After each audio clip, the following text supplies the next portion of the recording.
Hello everyone. Welcome back to my chatty, sassy corner here on YouTube where we talk about all things luxury.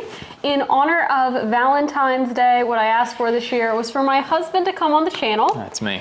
And this is obviously him. And he's gonna be giving me his honest opinions on luxury brands. If you have seen his videos before, he is definitely very honest with me about what he thinks. But what I wanna know is what you guys think of his facial hair, if he should keep it or shave it off. So leave that down in the comments. And if you enjoy chatty, sassy videos or videos about luxury life, make sure to hit that red subscribe button down below.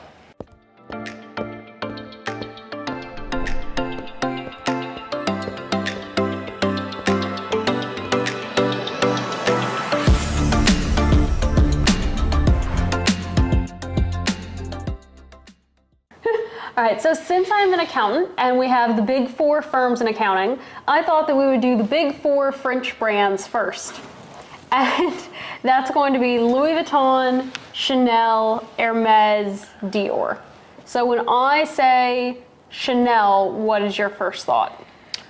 Old ladies who thought Audrey Hepburn was like the stuff. Chanel's cool. But Chanel's been cool for a really long time, and they haven't really, in my opinion, don't roast me alive, they just really haven't done anything that hasn't been banking on their history. Like if another no-name brand were to do the same things that Chanel has been doing, like release the very same products, we wouldn't be talking about them. No one would be. Okay. And even in there, they're like ready to wear, which is still really cool. It seems like it's the same patterns, the same styles year after year. Like I've seen like a new fabric, but it was still in this very same style. Their perfume's still good, still killing it with the Marilyn Monroe, you know, Chanel No. 5. Chanel, at least you smell good. That's Chanel. What about Louis Vuitton? Louis Vuitton, I can see that they're trying to be inventive, and in many ways they are. I think they're leaning really hard into their men's line and their sort of like unisex style of like jewelry and whatnot.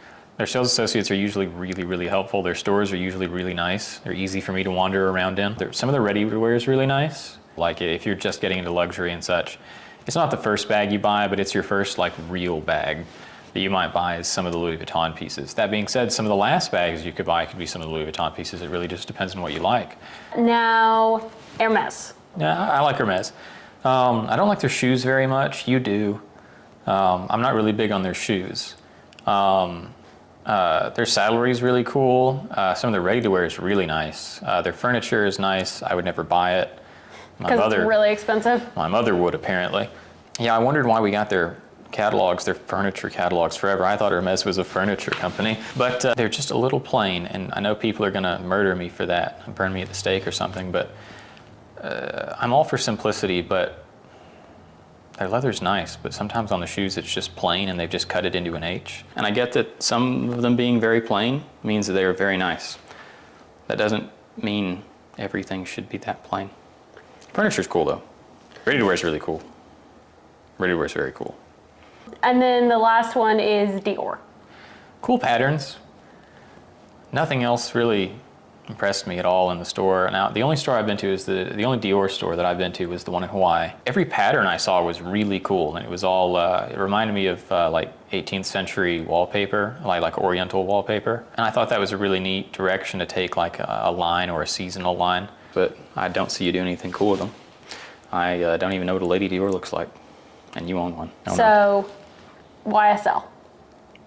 YSL's great. Love them. I really like their ready-to-wear. Even their men's stuff looks good. I don't like luxury things all that much for myself, but even their men's line, I'm like, oh, this is pretty nice. That's pretty nice. They're a French brand, right? Yes. Okay, right. You didn't have on the original list, did you? No, I did.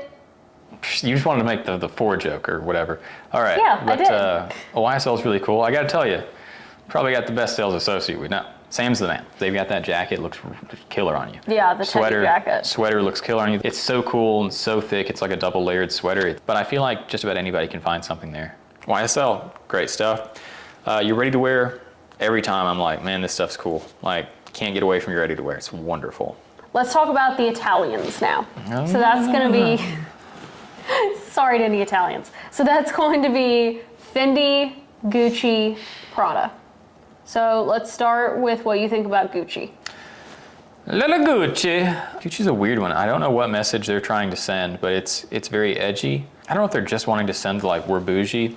I don't think that's it either. I think that they want like unattainable coolness. It seems like they're trying to sell like Mick Jagger in his prime, like styled lifestyle, which is neat. But they've got people wearing really big fur coats in their ads, long hair, look like they're in a rock band from 60s, 70s, and it's very cool advertising. And then you go in the store and they're selling like berets and bags and like tracksuits. And so I'm a little confused. Listen, this woman took me to see that movie, House of Gucci. You all know the scene I'm talking about. I had to sit through that. We all had to sit through that. We all had to sit through that. Whenever you say Gucci, I can't help but think of Lady Gaga and Adam Driver in that construction scene. Then let's go with Fendi. Fendi, okay. Fendi has some cool bags. They're, what's their bag that looks like origami that's been, that the crease has been broken? Do you know the sine curve for the crease? The Fendi First, that's the one that has the F for the actual opening. Comes together, like a clamshell opening. Yeah. But whenever you make a crease in a piece of paper and then you break that crease, you create a whole new shape, mathematically speaking. And it's really neat. And Fendi, I don't know if they did this on purpose or not, but they've got it. Where the F is on either side, they've broken a crease because it rises over itself, where ordinarily there would be one, but since they're coming down with those Fs, it has a whole curve, and I just think that's really neat. But yeah, the peekaboo's nice. That one's got the tapered top, right? Yes. Yeah, I like that one. I like that, where it tapers, that's nice. You have not liked the baguettes, though. Okay, so then last, Prada. Prada Galleria, woo! What else have they done? That's how I feel. I mean, we all watched The Devil Wears Prada, and that's a good movie, but that doesn't mean the brand's that great. I know that they have apparently like aggressive shoes, but what have they done that Christian Louboutin hasn't done better? Their big thing is that they use nylon, and they made nylon a luxury material. You remember that girl in Mean Girls that said fetch a lot? Nylon, it's just not happening. All right, so it's apparently Prada is the Gretchen Wieners of fashion. Oh, is that her name? Yes. Say her name again. Gretchen Wieners. So since we're talking about shoes, let's talk about shoe brands. So Christian Louboutin versus Jimmy Choo. Christian Louboutin, great guy. Never met him. I'd like to meet you.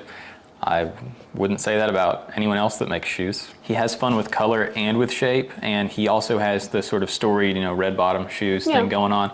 So he sort of got the trifecta. He's like built a brand on a common idea that ties all the shoes together. He actually does play with colors because those wedges we got you with the ties, he also plays with materials in that way, which is really cool. It's not just plain, because it actually turned out to be a really cool shoe, really good, feels really good on you, doesn't it? Looks really good as well, wears really well. And then thirdly, what did I say? I think you said shapes, maybe? Yeah, because he has some of his low heel and high heels, and they still all look good on you. So go figure. And usually I don't like you in the lower heels. So you look old and Laura Bush-like. No offense, Laura Bush. Okay, so Jimmy Choo. Jimmy Choo. No. Just hang it up. All right. Jimmy Choo's not impressive. Like, your outlets are the same as your stores. So that's true. That's not a compliment. Okay, so then let's talk about some British brands. Oh, fun. All right, so first up, Burberry. Aspinall of Linden. They have bees, and that's really great. Okay, so first up, Aspinall of London. They're ecologically conscious. They have reasonably priced goods that look great, feel great. I think they're neat. I think they're cool. They've got more than just like, here are 8 things that we sell, and that's it. You better like it, because if you don't, you don't know what art is. I think it's very neat that they've taken the alternate approach of, we have plenty of goods, take your pick. Some of them are reasonably priced. Some of them are typical luxury, you're going to need to spend to get. But I also like they're ecologically conscious. They've got the bees. If you didn't know, Aspinall of London has a beekeeping program, and they're also just as ecologically conscious as they can be, or they're attempting to be at least, to minimize their carbon footprint or make it a net positive. negative for carbon, positive as far as green-wise standard goes. which is pretty neat. And I think important as we go forward for companies to be sustainable and operate in a more socially conscious way, socially and ecologically. Okay. So that's really cool. So now Burberry. Now Burberry. Cool jackets, cool ready to wear. Never ever have I seen anything that wasn't like something you would wear that I thought was cool from Burberry. Yeah. Of course, I mean, they've got their classic patterns, still really cool, still great, timeless. Their trenches, could say the very same thing about. Heck, even their swimsuits, basically anything in their Burberry plaid and patterns is cool, almost, with some exceptions. Because some stuff is just like, why would you make that? But yeah, Burberry's great. And I'm sort of poo-pooing on other people for not innovating, but Burberry's just sort of like got a winning thing and they're playing on it, and that's great. So then let's talk about another British clothing brand, Barbour. Barbour, oh, fun. I've got one of their jackets, one of their vests that zips into the jacket as well, optionally. Very cool. I very much enjoy wearing it. It's got some really nice details. That's what I like about the brand, is the details. Their wax is really nice. It doesn't rub off on other material. It doesn't rub off on my Jeep or anything like that. I've got a couple of other wax jackets that do, and I just don't wear them because I don't want to get my other things waxy and sticky and just nasty. And I don't want stuff to stick to me. Nothing really sticks to the Barbour. The Barbour is dry. Yeah, like even It's Chloe's like hair an really oil doesn't stick. No, Our Golden's hair really doesn't even stick to the Barbour. Which is impressive. I've got a brush that I'll take onto the Barbour like every 3 months and just brush it off. And even when I do that, it's not covered in stuff. I just brush it off because I'm anal. But no, it's really nice. And one of the other nice details is inside the cuff. It's got, another cuff that is cinched close onto my skin. It's not tight or anything, but it's slightly elastic. It's nice. They do that on the men's. Unfortunately, they don't do that standard on the women's, but you can send your code in and they will do it on the women's. Gotcha. Yeah, you can send them in and get all these things. I believe it's called the wind cuff. It's really nice. Yeah. And it actually keeps, like, for instance, I'll be wearing another shirt underneath. It will keep my shirt sleeve up, so it won't, if I'm moving around, my shirt sleeve on inside the jacket won't ride up, which is nice. So. Okay. Then last British brand that I'm going to ask you about, Strathsbury. Strathsbury. Bags are really cool. You seem to really enjoy them. I like when you carry them. They're thinner, they're more low profile, even if they're almost like an envelope. Like if you were to lay them flat, they're large, like on their back, but then standing up, they're like thin and credit card-like almost. Okay, that makes sense. I know it makes sense. That's how it is. They're really nice. You look nice wearing them. You seem to enjoy carrying them. I like them a lot, actually. I also like that they're sort of classic is they fold their flap down into a bar or what have you. Yeah. I just think that's nice. That's classic. That's not quite, like red bottom shoes level brand recognition, but like when you see a Strathsbury, you're like, that's a Strathsbury. And I'm, an idiot and can be like, ah, Strathsbury. So that's nice. Okay, and so finally, jewelry brands. We've got Cartier, Tiffany, Yurman. So let's go ahead and talk about Cartier. Cartier, cool. You got your tank. Show it up. Yep, here we go. Sweet, classic. Cartier's got the classic pieces. They're a classic brand. They've got some great things. They can totally ride on that, and they do, and it's great. And they need to just keep doing that, in my opinion. Okay. That being said, they also have some ridiculously expensive jewelry that, like, they could bill as high jewelry, but might not be, if you know what I mean. It's really high in price for the way that they're selling it, if that makes sense. They're, in my opinion, overvaluing some of their products based on them being Cartier. We're Cartier, we've got the red box. Pay us our money. You're paying for that red box. You are, in a lot of cases, and I think with a lot of these brands, that's exactly what you're doing. We are talking about luxury goods, so you can't get around that. Okay, then Tiffany. Tiffany. They keep trying, and they keep just striking out. Like the Paloma Picasso stuff, it was cool. Some of the pieces were nice, some of the pieces were cool. And then you'd wear them, and it's just like, who were these made for? Evidently, it's just not you, unfortunately. Maybe they are for someone else. Maybe they look awesome on someone else. But even some of their other pieces, like their clock in front of the store in Nashville. That's the lock collection. The lock collection. I'm thinking of the lock collection. I knew it was something mechanical. I was going clock, keys, lock. They've I was also got almost the there. hardware collection. Yeah, and the hardware thing. They don't really impress me all that much. They seem just kind of, it's like someone had a board meeting and they were like, innovative idea. And then someone else on the board from the back was like, well, what if we went the safe route? And sort of did that. So the pieces look polished, but about Tiffany, because like the Tiffany Lock collection is sort of their answer to the Cartier Love. Oh, And that's a losing proposition every time. And fun fact, the guy who came up with the Cartier Love bracelet originally worked for Tiffany, pitched it to Tiffany, and Tiffany shot him down. Yeah, the Love bracelet's awesome, by the way. And if you're thinking like, okay, before we actually saw the Love bracelet, we were like, that's really cool, but an awful idea because it's going to get scratched up and this and that. That's the idea because, you know, love, endurance, all that good stuff. But you need to see it on someone before you're like, poo-poo. Because once we saw it in person, it was like, wow, that's really cool. Because like, I'd rather have a Love bracelet than a diamond tennis bracelet. Yeah. Yeah, I'd much rather get you a Love bracelet than a diamond tennis bracelet. Okay, so last brand, David Yurman. Oh, David Yurman's great. Love to meet him. We got your books, man. We'd love to meet you and your wife. Yeah, wonderful stuff. It's treated us really well. You like to wear it. My mother liked to wear it. So did my grandmother. It's great stuff. Their sterling silver is really nice. Doesn't really tarnish. If it does, we've never noticed because it looks that nice. They're, I hesitate to say affordable, but they're not just like throwing prices at the walls and seeing what'll stick. It seems so much more well thought out than that. The essay in there, we have Brandon. He's awesome. If you're at the Nashville store, ask for Brandon Rader. He's great. Wonderful guy. Known him for years. Very nice.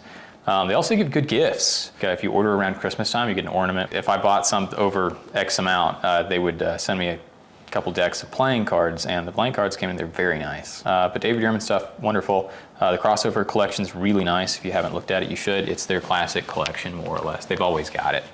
Some of their high jewelry is really nice.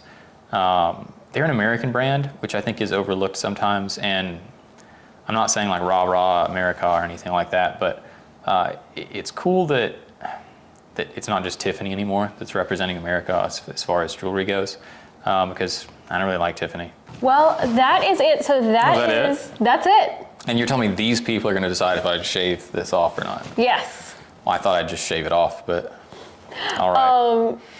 I guess if you tell me I have to keep it, I have to keep it. Let me know if your significant other, if they also happen to agree with his opinions. And of course, let us know, should he shave or shouldn't he? Yeah. Have a great rest of your day, everyone. Bye. She's shy. Chloe, what's your favorite luxury brand?